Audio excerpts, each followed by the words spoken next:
In sales, it's so important to diagnose before prescribing. What do I mean by that? So many salespeople go into a meeting ready to pitch a solution.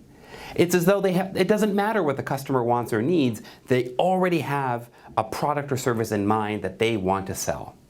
So I understand that we all have quotas and targets and KPIs that we have to meet. We also have to focus on what's important to the customer. So we need to diagnose first, diagnose the problem, what's the situation, diagnose and then prescribe. Can you imagine if you weren't feeling well one day and you went in to see the doctor, and before you even could tell them what was wrong, they just looked at you and went, "Yep, I know the problem," and then they prescribed some medicine for you? I mean, that would be a recipe for a malpractice suit. But what do they do instead? They ask you a series of questions.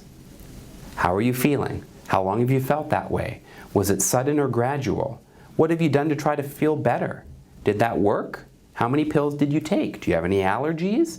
Do you have a history of this in your family? They ask you a lot of questions, which then helps them piece things together so they can then make a more accurate diagnosis and prescription. We all need to do the same thing in sales.